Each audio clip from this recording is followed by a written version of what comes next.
$1.3 billion. That was the price tag in 2014 for a mouse, a robotic mouse named Charles Entertainment Cheese, better known as Chuck E. Cheese. Apollo Global Management, one of the largest private equity firms on the planet, saw something in the greasy pizza, the token arcades, the animatronic band that hadn't changed its tune in decades. They saw cash flow. Here's what they actually did. Apollo didn't buy Chuck E. Cheese with cash. They bought it with debt. Debt that Chuck E. Cheese itself had to repay. Every single location, every birthday party, every pepperoni slice sold for the next decade was no longer just revenue. It was collateral. The mouse was now working to pay off the billion-dollar bet placed on him. And when the pandemic hit, there was nothing left to save. This is the story of the leveraged buyout that ate Chuck E. Cheese. To understand the scale of the decision, you have to look at the document signed in January of 2014. The deal closed at $54 per share, a 25% premium. Investors thought they were getting a bargain.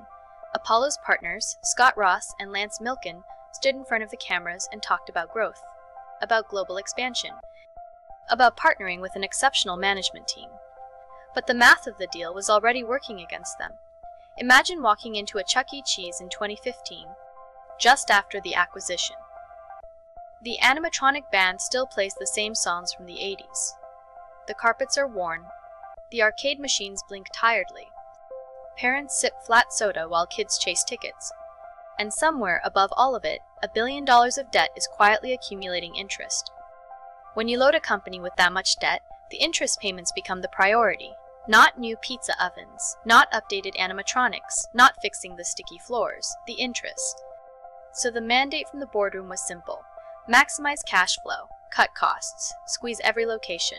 But here's the tension. Chuck E. Cheese wasn't just selling pizza.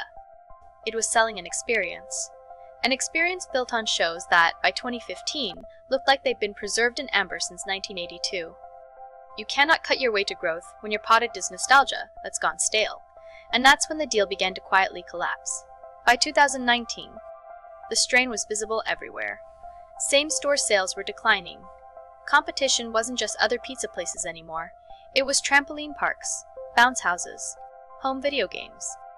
The reasons to leave the house for a birthday party were shrinking, and the experience waiting inside a Chuck E. Cheese wasn't compelling enough to win them back. Apollo tried to take the company public again that year, a merger with a blank check company called Leo Holdings. The plan was to use the proceeds to pay down $300 million of that crushing debt, but the deal fell apart in July, no reason given. Shareholders quietly walked away, and the stock of the blank check company actually rose 10% when the deal died. That's the signal. When investors celebrate that they're not buying your company, you're in trouble. CEC Entertainment recorded losses of $20 million in 2018. Then $29 million in 2019. The cash machine was sputtering. And then March 2020 happened. The shutdown orders hit every restaurant. But they hit Chuck E. Cheese differently. You cannot pivot a birthday party and arcade business to takeout. Not really. The company tried. They launched a delivery-only brand called Pasqually's Pizza and Wings. Slightly more upscale pies sold on Grubhub under a different name. Hoping parents wouldn't realize they were ordering Chuck E. Cheese pizza through a ghost kitchen. It drew ridicule, it drew ire, and it came far too late. By June, the math was final.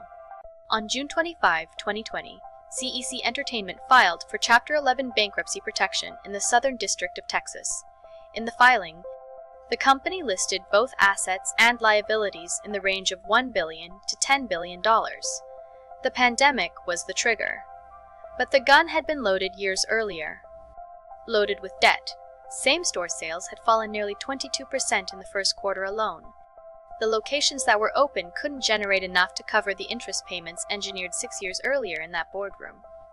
Here's what the camera would show you if you walked into a Chuck E. Cheese in 2024. Not bankruptcy, not closure, something stranger, a remodel, new games, brighter lights, a sleeker animatronic band, though the animatronics are being phased out in many locations. The company emerged from bankruptcy in December 2020, having shed $705 million of debt, new ownership, new board, new CEO, but the scars of the Apollo years are still visible in the financial statements. The company that emerged was leaner, meaner, and in 2023, reports surfaced that CEC Entertainment was again seeking a buyer. Price tag, over $1 billion. The same number as 2014, adjusted for inflation, actually less. So what did Apollo actually accomplish? They bought a company for $1.3 billion. They loaded it with debt. They extracted what cash they could. They tried to flip it public. Failed. Watched it crash into bankruptcy. And then handed the keys to new owners who had to rebuild the brand from the grease-stained floor up. There's a document from the bankruptcy filing. Page after page of creditors. Landlords. Vendors. The people who supplied the pizza ingredients and the ticket roll paper. Those are the ones who really paid. In the lobby of the Irving, Texas headquarters, there's probably still a portrait of the mouse, Charles Entertainment Cheese, smiling in his red baseball cap. Chuck E. Cheese. He's been through 4 decades of change. Seen founders come and go. Survived the death of animatronics. Lived through a pandemic. But the thing that almost killed him wasn't changing tastes or closed doors. It was a signature on a merger agreement, $1.3 billion, and the debt that came with it,